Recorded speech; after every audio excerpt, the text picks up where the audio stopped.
This UCSD TV program is presented by University of California Television. Like what you learn? Visit our website or follow us on Facebook and Twitter to keep up with the latest programs. Also, make sure to check out and subscribe to our YouTube original channel, UCTV Prime, available only on YouTube.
Now I'd like to welcome onto the stage Ron Brownstein and Steve Schmidt. For our first session, we will have a one-on-one interview on presidential politics, and then we'll move into a panel discussion.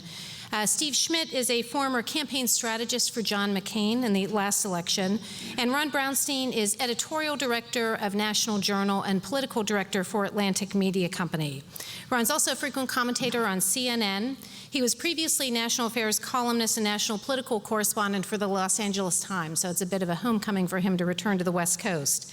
He's a two-time Pulitzer Prize finalist for his coverage of presidential campaigns in 1996 and 2004, and he was also the National Journal's White House and national politics correspondent from 1983 to 1986 and West Coast correspondent through 1989. So thank you very much. Please join me in welcoming Ron Brownstein and Steve Schmidt.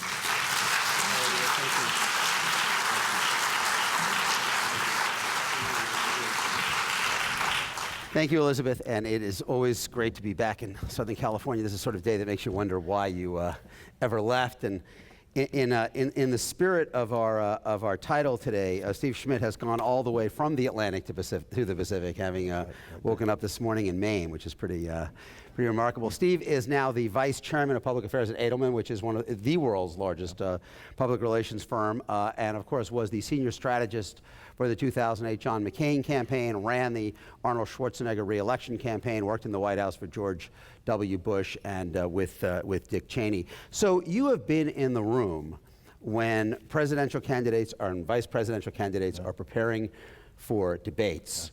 What is the series of events that could have produced the performance that we saw from the presidents this week? Well, you know, people would always ask me when, President Bush was going through difficulties in his second term and his approval number had gotten very low, and they would say, how's the president doing? Is he doing okay? He's doing fine. And so whether his approval rating is 2% or 98%, the ecology around him is always exactly the same. The band plays Hail to the Chief when he comes in the room.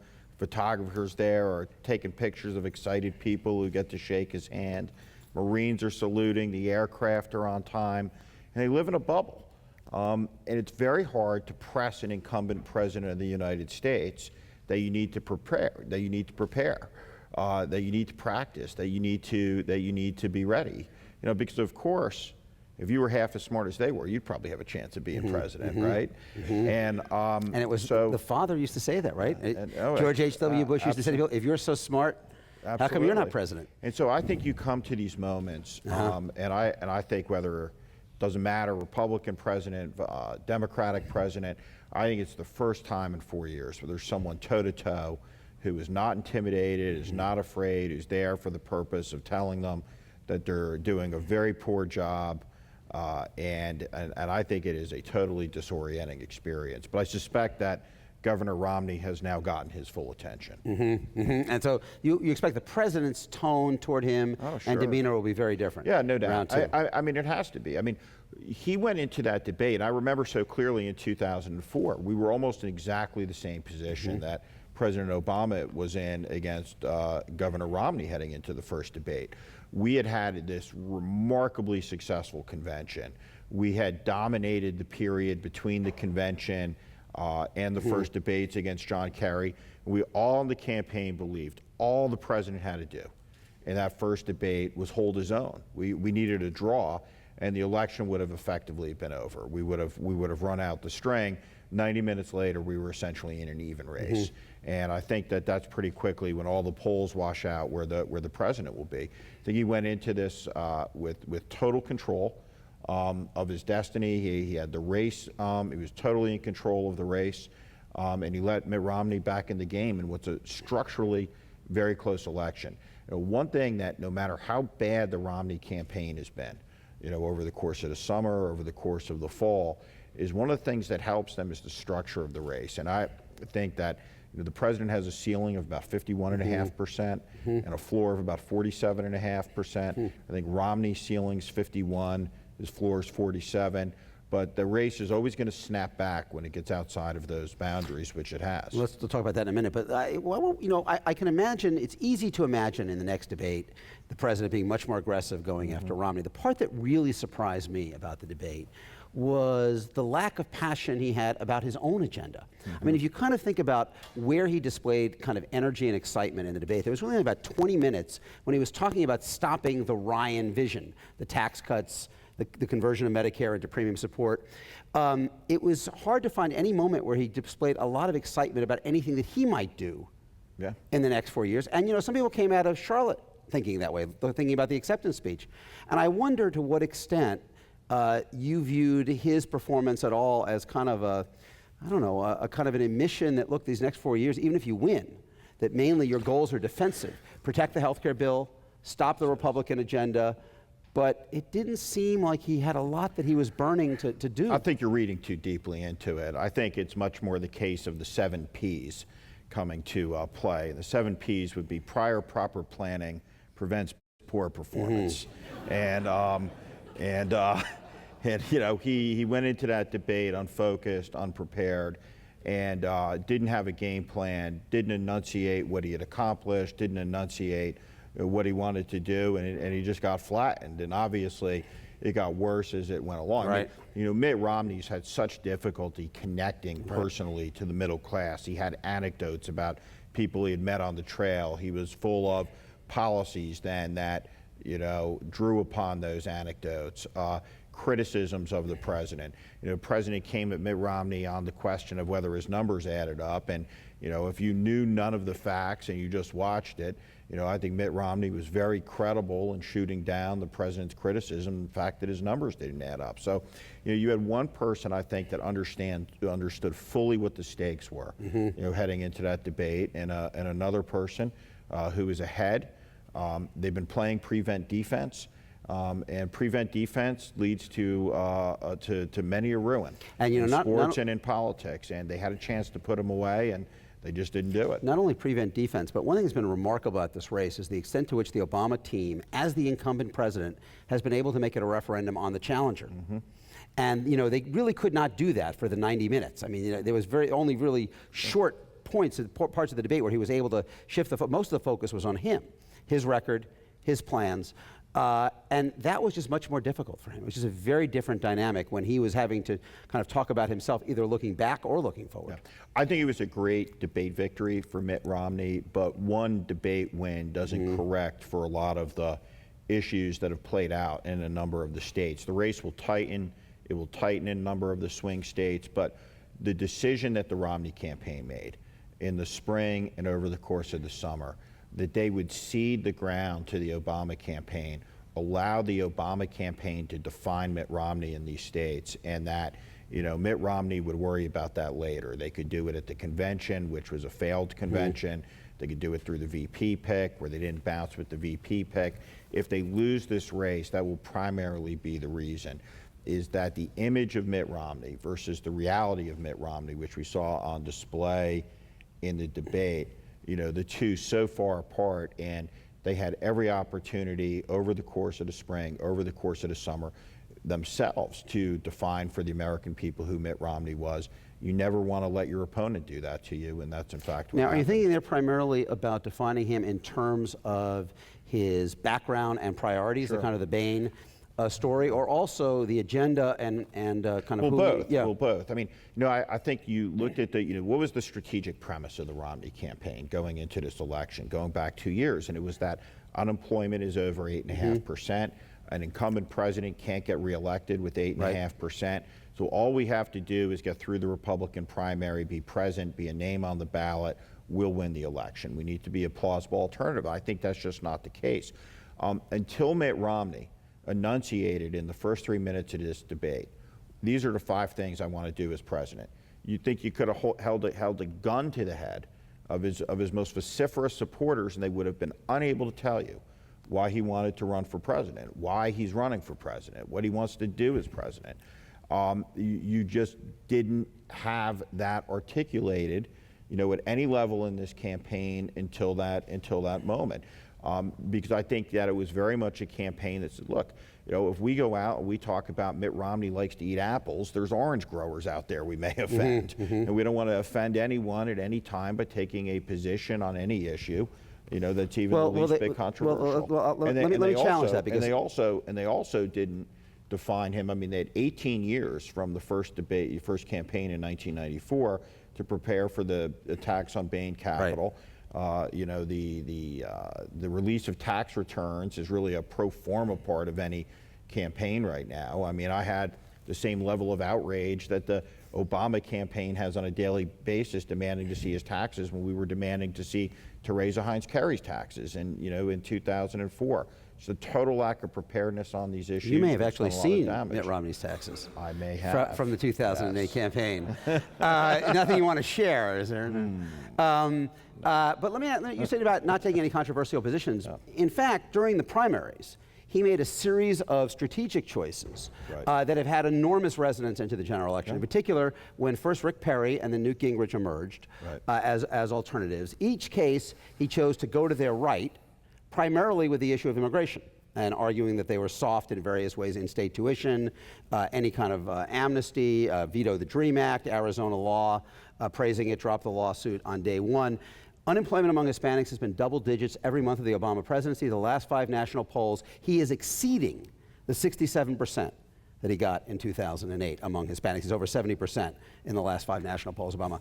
How big a factor is that in where we are, the inability to penetrate what has become an 80-20 split among minority voters overall couple for the of Democrats? Issues. The one thing I would disagree with you on is in the case of Rick Perry, for example. So Mitt Romney's first attack, which really disqualified Perry, was from the left. It was on the issue of Social Security.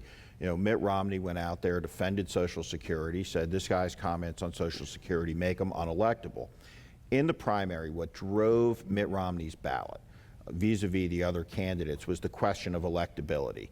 The more he stood on the stage with the clown show that we put on, the better he did. He was the only plausible person, on the stage. When Newt Gingrich had a couple of good debate performances, his electability number rose, Romney's declined.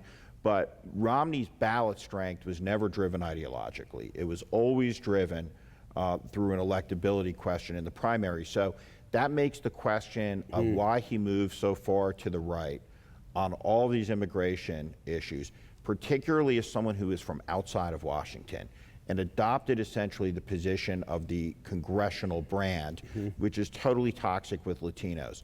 In 2004, George Bush got over 40% of the Latino vote.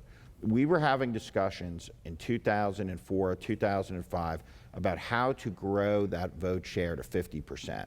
We believed it was that it was plausible that we could push that to 50%.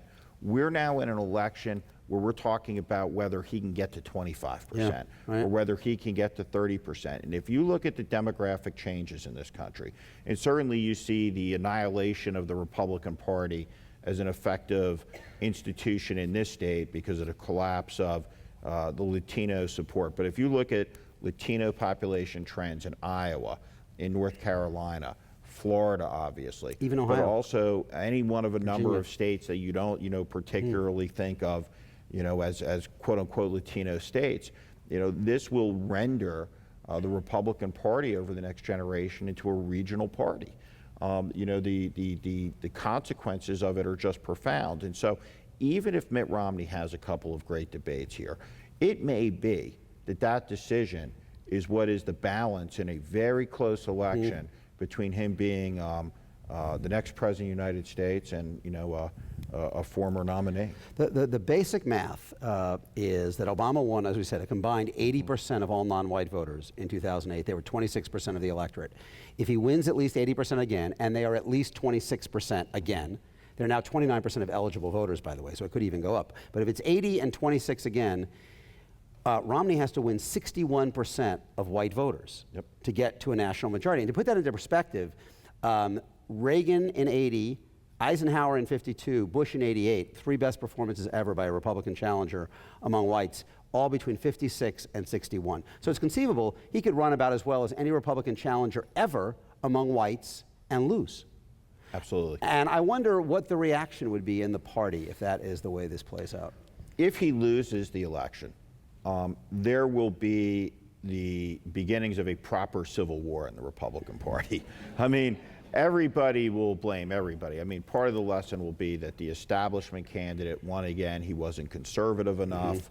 You know, the conservatives will blame the establishment and vice versa. But there will be a period of, you know, great consternation and great conflict. I mean, inside the, you know, inside the party on this. And if you look, and one of the things is very clear. I mean, you know, when Rush Limbaugh, you know, calls that young lady a slut earlier in the campaign, if you're running a political campaign for president and you're looking for those moments of character where you can show the middle of the electorate that you have the strength and courage to stand up to the extremes of your own base, it's literally like finding a sack of $1 million laying in the middle of the street. How can I be so lucky that this could happen to me? But was afraid to do it. And when you look at the demographics, which represent, you know, a fundamental problem for the country. So I think that the Limbaugh radio audience, you know, I think the average age is 68 years old. It's an older white male demographic that's completely, you know, at odds with the changing demographics of the country. And if you're held hostage to that demographic, and you can't communicate to the demographics that are going to decide who's in majority parties for the next generation, and it's just an enormous structural problem. You know, absolutely. I mean, first of all, in the Republican primary, over 90% of the total voters in the primaries based on the exit polls were white. Over 60% were over 50. It was a very older, whiter primary, which had enormous kind of leash kind of effect on, obviously we saw on immigration. The other one that you mentioned, though, was clearly important, too, because if you look at the polling today, if you think about whites as a quadrant, you know, as many, you know, political campaigns do, college-educated men, college-educated women, non-college men, non-college women. 3 of those 4 quadrants are going, Obama's vote is almost certain to go down from 08. I mean, but the college-educated white women, who are the most socially liberal and the only part of the white electorate that's growing, he won 52% of them last time, and he is hanging in there, right around there, this time, presumably largely around those social issues. Clearly totally around the social issues. I mean, if you look back to the Republican primaries, I mean, I've been married for 12 years now, and outside of my marriage, in a country of 330 million people, I have no idea how any other person uses birth control, with the exception of Rick Santorum. And I have no idea why he wants to talk to me about it, or to anyone about it, and certainly that it's not a, you know, major threat to the country. But when you insist on branding the party around these issues, and, you know, we're not talking about pro-life versus pro-choice here. We're talking about contraception and whether it's dangerous or not. We're talking about medical procedures mandated by the state preceding a legal procedure. No matter how you view that procedure, it is in fact, you know, legal under the laws of the land here. And so even when you have a demographic of women out there that should be you know, open to the Republican fiscal message, the economic growth messages, they can't get past the R next to the name, increasingly in suburbs all over the country, and it's an enormous problem. If you look at the gender gap numbers in the race right now, you know, that's got to be very alarming for the Romney campaign as well. And nationally, at least, much bigger upscale than downscale. Now, of course, the reverse is true, which is that, you know, while we're saying that Mitt Romney has to get to about 60% of whites to win, he has a shot to do it. Which, you know, Obama already in 08, first winner ever to lose whites by double digits and win, 55-43 in the exit poll, but this time struggling even to get to 40%. What does that say about the Democrats and their agenda and their ability to sell an agenda to what is still the majority white population? Well, I think that it is still structurally a center-right country. And that I think that it is difficult, and I think that they have done an amazingly good job of advocating a policy agenda that I would not describe as center-left. I would describe as left, to the country. And part of the reason they're able to do that is all these other issues that we talked about. Certainly, it is true that if Romney does, in fact, get the white vote at the level that we're talking about him getting, is able to win the presidency with it, he will be the last Republican candidate able to do that. The demographics of the country, even 4 years from now, will be such that that is an impossibility at the current demographic trends. But we live in a polarized country where from an ideological perspective, it remains closely divided. But these demographics, all of them are trending away from the Republican Party and over time. as they're saying, even the 61 number, which is daunting enough, assumes no increase in the minority share of the vote. If it at all realizes the growth in the eligible voter population all translates into the electorate, you're talking 62 or 63. I mean, just really kind of, while losing a majority of the upscale white women. I mean, you got to win basically 2/3 of everybody else. And you can look in this state, this is I think California is an interesting state in a lot of ways. For so much of the, 20th century, or in fact, really, from 1849, through the last 20 years, it was a trendsetter for so much of what was good in the country. Just because it is now a trendsetter for much as what is bad in the country does not mean it is not a trendsetter anymore. And if you look at it from a political perspective, the Republican Party is on a very rapid trend line in this state because of the issues with women voters, because of the issues with Latino voters, that it will soon, within a decade, a little bit more, be the third party in the state. It will rank behind the decline of state registrations, and it is increasingly, and in my view, it's really effectively collapsed as an institution in the state, which has a warping effect on the Democratic Party. The Democratic Party in this state doesn't resemble anything as much as the Democratic Party in other states. It's really a public employee union party, and it's bankrupting the state. So then let's talk, and we'll bring the rest of our colleagues out in a moment, but let me ask you, Romney is in the game again, in your view. Yeah, no doubt. What has to happen for him to get over the top? The numbers for the president have generally been better in the key swing states than nationally, upper Midwest in particular.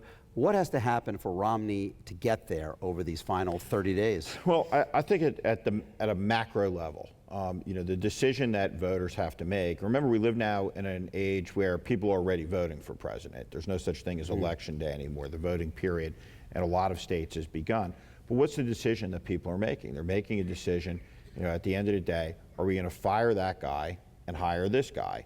And if he continues on the trend line of performance that he's had, that small group that's in the middle, all the evidence suggests is still persuadable, is probably going to reach the conclusion, yes, we should fire that guy and hire this guy, because this guy seems like he has a plan, this person seems like he's competent, and in fact, even though the unemployment rate did come below 8%, people still think the country's on the wrong track, and even though there's more positive energy on the economy, people still think that the economy's bad, particularly in the states where Wait, so you said the trajectory that he's on, you think that Obama is the one who now has to reverse the dynamic? Well, no, I think that, Obama, certainly through the debates, cannot continue to perform at the level he performed in the first debate. I mean, I think that if he does perform at that level in the first debate, I do think Mitt Romney's going to wind up being president of the United States. I mean, all of the structural advantages that the president has going into the race, we've talked about some of them, plus the fact that he's had a really good campaign. They've defined Mitt Romney, and the Romney campaign has made a lot of mistakes and missed a lot of opportunities. The result of that first debate is the doom and gloom over the Republican Party, that has existed over the horrible months of August and September is totally and completely lifted. It has wiped out Mitt Romney's bad September. It's given him a reboot. It's a structurally very close race. I still think the president has the advantage. But he's going to have to do a lot better in these debates, or that advantage will slip away. Yeah, last question before we bring everybody else out. Because if you look at the polling, I mean, it really goes to your point, which is there seems to be some thin slice of voters, I don't know what it is, 4, 5, 6, maybe 7% at the most, who is dissatisfied with Obama's first term, who aren't really sure about giving him another term, but today are betting on him rather than Romney, largely because they believe Obama at least understands and empathizes with their life, and Romney does not. Well, if you look at, and that's kind of an unstable ground but to if be you look resting at, on. if you look at the arc of a presidential campaign, what does the challenger have to do? There's a bar out there that they have to clear, and it's plausibility as commander-in-chief. And if you look at Mitt Romney, from the Clint Eastwood empty chair to the comments on the September 11th attacks, to the failure to mention the troops in Afghanistan, to the 47% comments, he pushed himself further and further back from that bar over the month of September. And before those people, even people who are dissatisfied with Obama, even people who are ideologically inclined to vote for Romney, he has to present himself as a plausible commander-in-chief. And I would argue he did not accomplish that until he had that debate performance the other night. And I think that pulled him much closer to the bar now. So I think if Mitt Romney continues to perform at the level we saw him perform at, I don't think they have much room for many more turnovers and mistakes. It's like a championship football game. Very rarely do you see the team that throws 5 interceptions, win the game. And so I think that he is out of chances for mistakes. But if he is able to keep his momentum going, if he is able to make a case about where he wants to lead the country, about where the president's deficiencies have been, he does have a chance to, get elected, clearly, for a lot of reasons. All right, let's enlarge the conversation and bring out our colleagues. Come on down, as they say in the... Steve's going to stay with us. Come on out. Dan Yankelovich. You just sit next to Steve. Just next to Steve. Sam Popkin from local UCSD. James Fowler, also of UCSD, and my colleague James Fallows, not to be confused with James Fowler. James Fowler. All right. James Fallows, I'm going to put you on the spot, even though you're just recently arrived here. You recently wrote a terrific piece in The Atlantic analyzing the strengths and weaknesses of Mitt Romney and President Obama as debaters, and you cautioned that there was more risk in this than many people thought for the president. But among the dangers that you identified for the president, you did not include in them narcolepsy. So I'm kind of wondering your take on the same question I asked Steve Schmidt. What are kind of the series of events that you think could produce a performance that was so not only so off, but so listless? I'll say that one of the people I interviewed to do this story was my friend Sam Popkin, who's here from UCSD. And one of the points he makes very powerfully in his book, The Candidate, and that I saw when I worked long ago for Jimmy Carter, when both preparing him for the debates against incumbent Gerald Ford and then from afar when he was going against Ronald Reagan, is the job of being president should equip you perfectly to be a debater, but actually it doesn't. Because your life is, you have the most pressed for time of anybody on earth. At any given moment, a debate practice session gets crowded out by war and peace and all things which just seem much more important. Also, and I think a profoundly significant temptation for all presidents is to, since there's no time other than a debate when they stand on equal footing with another American citizen, to have the idea that really they're going to be challenged by somebody to their face. I think for even people of modest intelligence, you can kind of get the big head, and for somebody like Obama, he probably can think, this guy Romney, he can't lay a glove on me. So all these things sort of come together, and we had that performance, which was, I had warned of something like this, but I actually was dumbfounded, not by how well Romney did, but how poorly the president did. We have seen presidents, Sam, have difficulty in the incumbents in the first debate before. People talk about Bush in 04, Reagan every one of them, in 84. How did this rank in your view in terms of... I have to say this is probably the least good incumbent performance. And I think, I knew it would be a poor performance compared to what people thought, but I didn't expect the perfect storm where, first of all presidents avoid debate practice and all presidents hate it because you're being questioned on your motives in a way to your face nobody has done since Joe the Plumber, with the president. They may say, sir, the masses are unhappy, or the people don't yet understand. But it's not the same as having somebody look you in the face. And I realized that's why I was brought in as an outsider to put it to Jimmy Carter in 1980 as the Ronald Reagan surrogate. And I got very worried the minute I heard that John Kerry was going to be the surrogate. Because number one, John Kerry wants to be Secretary of State. So are you really going to go in there and offend the president and get him so mad he wants to have your kneecaps broken? Number two, is he going to be as agile as Stuart Stevens had Governor Bush in 2000? Is he going to be quick and learn the material?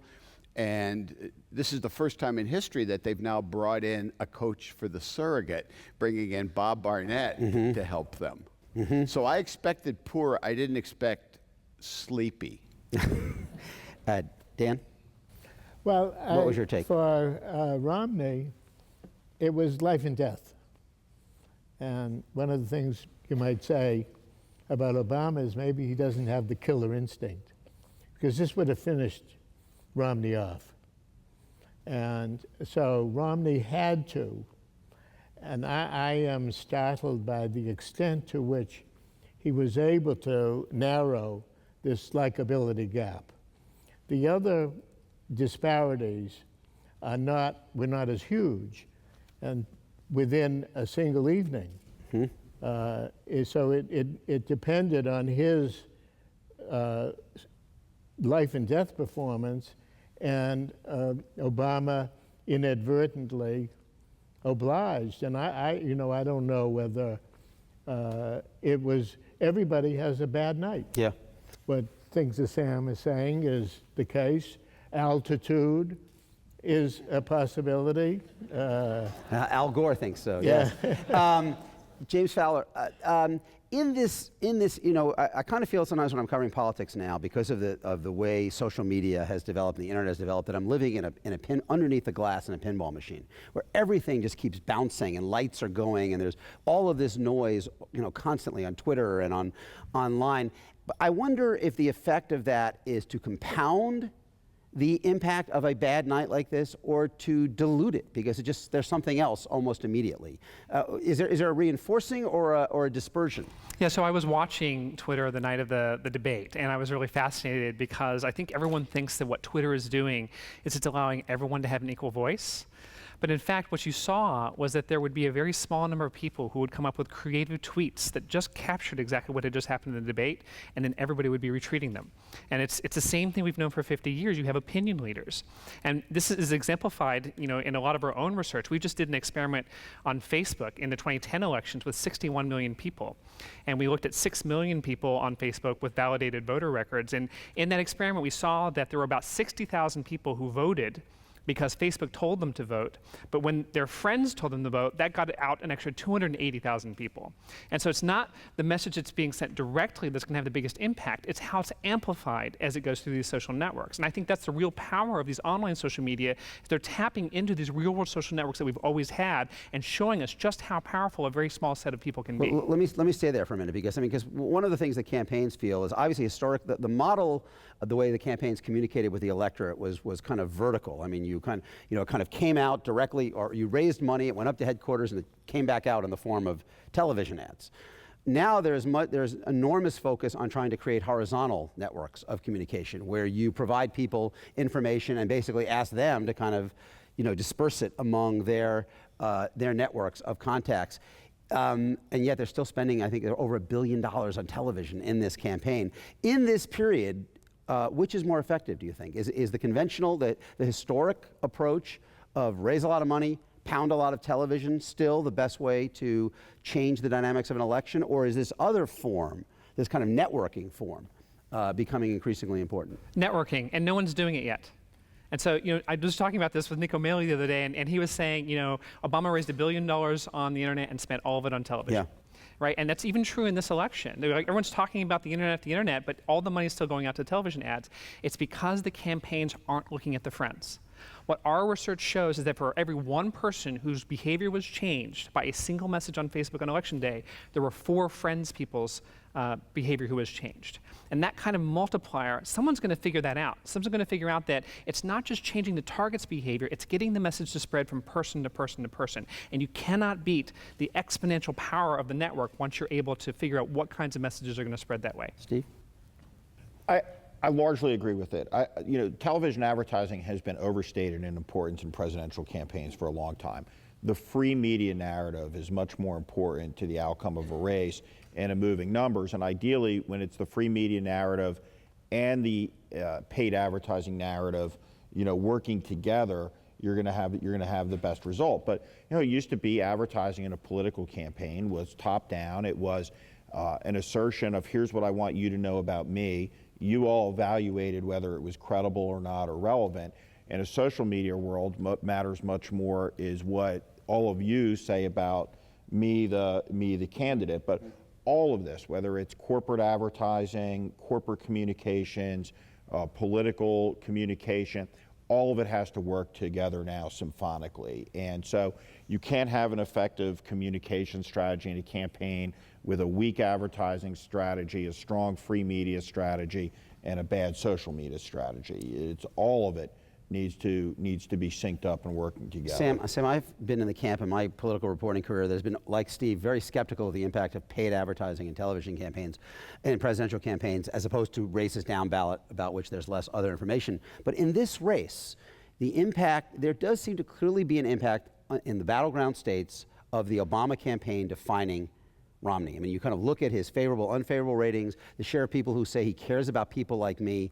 They do, and in particular, blue-collar voters who are, as we just said, in other states, kind of nationally, very skeptical of the president, doing much better among them in some of these battleground states where they've been exposed to the arguments against Romney. How do you kind of rate the importance of kind of the conventional kind of just carpet bombing in this campaign? Carpet bombing is like the arms race we had with the Soviet Union. If each side had ended up with exactly half as many nuclear weapons, nothing would have been different except the budgets of the defense contractors or the national labs. But how do you get anybody to stop if the other side is going to outspend you? I mean, there's clearly a ceiling that's been hit a long time ago on the spending. But as long as you have the fact that a person can spend as much money as they want on their own campaign, the old Buckley decision, you're going to have enormous amounts of money dumped in there, whether or not it matters. Dan? Well, I think that the effectiveness of being defined by the Democrats was enormously helped by Mitt Romney and by Mother Jones, the 47%. So that you don't often have a situation where the advertising is saying one thing and the world cooperatively comes in and endorses it. I think that's where the power came from. Let me ask you, let me stick with you and then move back down the panel. Something Steve brought up, which I think was certainly a belief in the Romney campaign and more widely felt through the Republican Party, that this election was almost like a mathematical equation. 8.3% unemployment, 65% of Americans saying we're on the wrong track. Very modest expectations of economic improvement even now. I mean, it's still pretty modest. Therefore, A plus B plus C equals fire the president, fire the incumbent. It has obviously turned out to be much more complicated than that. Why do you think the weak economy and the sense of that the country's on the wrong track has not produced a stronger impetus to simply replace the incumbent? Let me start with Dan and work down the panel. I think that character is what logicians call a necessary but not sufficient condition for winning the presidency. You can't, character may not be enough by itself to win the presidency, but you're not going to win if you fail on the character problem. And Romney was failing on that. He was a cardboard figure. He seemed to be more personally ambitious. He was not, people didn't identify with him. So character is one of those truisms, I think, that goes, the constancy that goes back to our whole political history. The first piece I ever wrote on politics was in March 1960, It was the lead article in Life magazine that existed at that time. And I'd like to read the first paragraph. Read the first paragraph. Wanted, and there was U.S. voters' image of ideal president, 1960, Nixon, Kennedy. Wanted, a man of conviction who is willing to fight for his principles, but who is able, by conciliation and compromise, to avoid such a fight. A man who is above partisan considerations, a man with the common touch, a vigorous, decisive man who can make up his mind, get things done, and not be pushed around by other people. Yeah. Now, it's interesting. It holds up pretty well. It's interesting that was Mitt Romney's objective. Yeah. Sam, why has the economic dissatisfaction not produced a more straightforward? Every candidate has a moral firewall that they rely on when they have to change some political plan or argue about how good they are and whether they mean what they're saying. And you have two planks to your moral firewall. You can say, you can count on me to do this because I'm a Republican, or you can count on me to do this because of who I am as a person. Well, as a person, Mitt Romney started out with two strikes against him. Number one, he's a Mormon. As a Jew, I didn't realize until 2008 how many people don't consider Mormons to be valid parts of the Christian faith. I just knew Mormons as these wonderful graduate students who have seen the world and now want to study it. And number two, you can look at the Pew studies. Rich people are considered smarter and harder working than the rest of us, but also greedy, and it's not clear how trustworthy they are. So you've got this problem, and then unlike Ronald Reagan, unlike George W. Bush, unlike Bill Clinton, his attacks were from the right in the primary, and that's when they lurched. If you want a one-issue campaign on jobs, then you have to get the other issues off the table. If you don't want to be ambushed, you have to have flankers to clear the way. And they just acted as if we're going to define it as one issue, and they can't do anything about it with immigration, gay marriage, contraception, whatever. James? So I just want to make 2 points. Clearly the economy matters, but I hear people say unemployment, unemployment, unemployment. And if you look at the models that political scientists use to predict the outcome of elections, unemployment's not in those models. What's in those models is real disposable income growth, which is how much people who have jobs, how much their income is growing. And the reason for that is that typically the people who are most affected by unemployment are also least likely to vote. And so I think that there are also other economic indicators that are more important, and those are actually not doing that bad now. So that's number one. In absolute terms, they're not doing that bad. Number two, what you have now that's unusual is that although things are bad, we've gone from worse to bad. Yeah. And so things have gotten better. And so I know it's hard to kind of believe that, but it's that change that also I think is sort of making this more complex this year. Change of expectations, James. I spent July 4th, as I do every year, interviewing voters in the Denver suburbs, and talked to about 45 people. And my one sentence conclusion of the day was that from the whole day was that Ronald Reagan's famous question, "Are you better off than you were 4 years ago?" was less relevant precisely because fewer people expect it to be. And it's been a long time since the late Clinton presidency where we saw kind of sustained growth of that sort. So in my position here as extreme position on the panel, I have two contrarian cases to make. One is I'm going to speak up in favor of Mitt Romney on the character issue. Believe it or not. I mean, we wonder how it is somebody of such personal moral probity as a family man, his Mormon background, his testimony from all of his friends that we saw in the non-prime part of the convention, how could he change his positions with seemingly no inner stress whatsoever? And I think from his point of view, he's not being deceptive. His presentation is he's going to come in there and fix it. And so he's not promising ahead of time to do it with this policy or that policy. He's just selling himself as a management consultant who will fix the mess. And so I think that's why he can, in consistency with his own self-image as a good man, have this wildly varying presentation.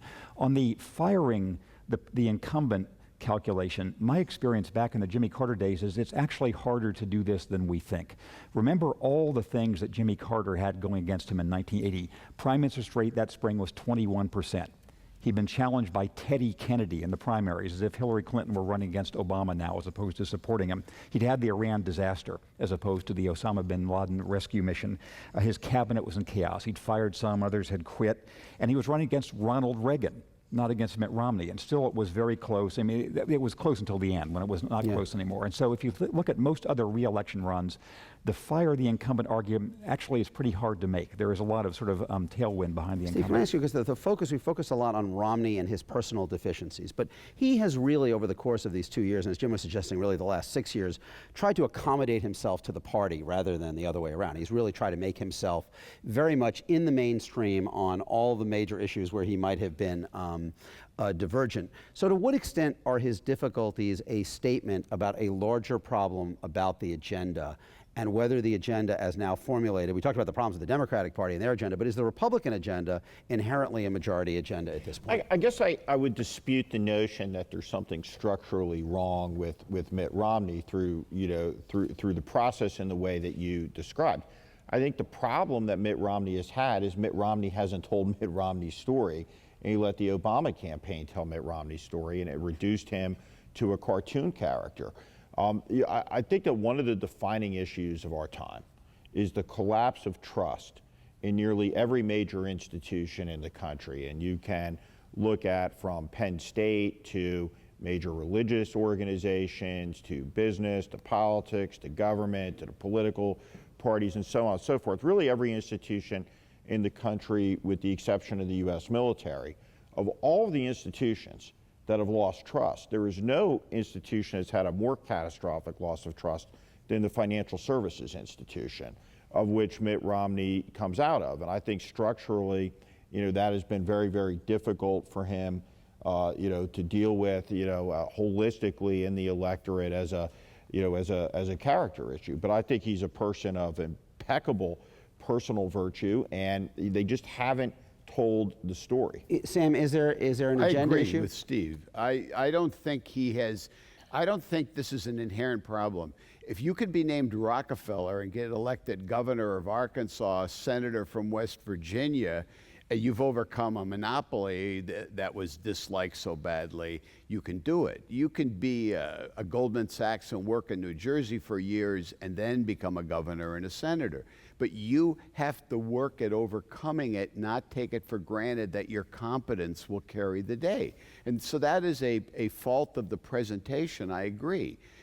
There's nothing about it. Bain is more difficult than if you're Steve Jobs or Bill Gates or Google, because it's financial services and nobody quite understands how you get rich moving the pieces around. But it certainly could have been done. He could have said, I learned how to dismantle, and now I know how to build, and here's what I'm going to do. He never segued from what I do at Bain to what I do for the country. And in fact, James, it was the Obama campaign that made the opposite argument, that in his private career, he enriched the few at the expense of the many, and those were the same values that he would bring to public policy. I mean, they were the ones who tried to draw a meaning out of the Bain experience that had relevance for the agenda. I mean, that is the connection that the Obama campaign has tried to, and clearly in polling, at least in swing states, has made for many voters. No, that's absolutely right, and I think it really shows you the power of framing, right? So that's the one thing that campaigns do have control over, is trying to figure out how can we take some issue that's salient to people now, what's on people's minds, and use that to our advantage to really portray how our candidate is going to bring something to the table that's going to solve this problem that's on people's minds. So let me ask each of you, and we're going to bring in the audience for a minute in questions.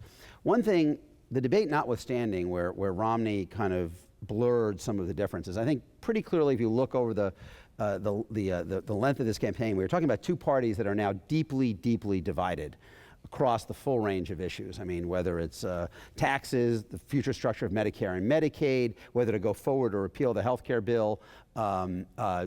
Romney would amend the Clean Air Act to completely eliminate the ability of the EPA to regulate carbon, roll back all the various regulations on coal and autos. And there's a long list where they are deeply divided.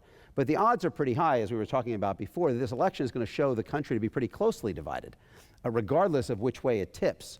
So how do we go forward when we have two parties that are moving apart, at least as divergent in their prescription as at any point since Reagan and Carter in '80, if not Goldwater and Johnson in '64, and yet the country will be narrowly split between them. How do we go forward and kind of move forward on any of these issues, or are we just looking at more stalemate?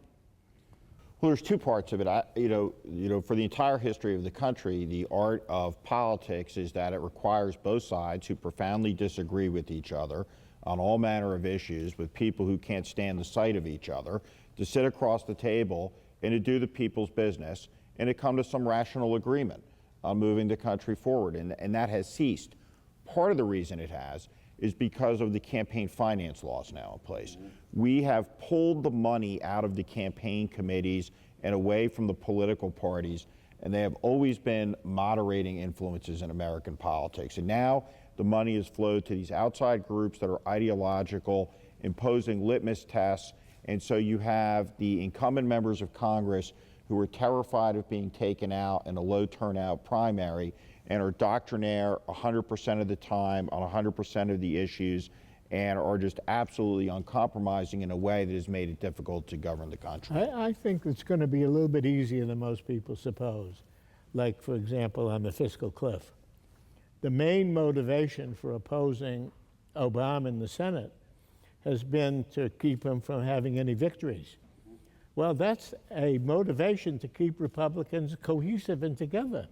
That'll be gone when the election is over. And particularly if Obama wins, as you say, the Republicans are going to be in total disarray. So you have the unity of the Republicans, and the fact that part of this debate that's going on in relation to an earlier question of yours does not address the country. It addresses a small part of the country.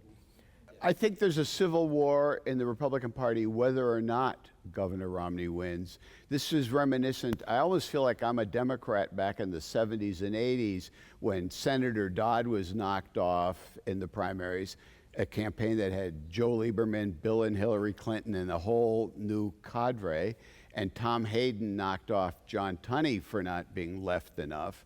I don't know what happens when you start knocking off your own senators, but it's not anything but something of a very serious internal fight. And Jeb Bush, I thought, had the best line of the year when he indirectly talked about the pledges, when he said, I don't believe in outsourcing my principles. And then Lindsey Graham, who has his own national ambitions, said something very similar.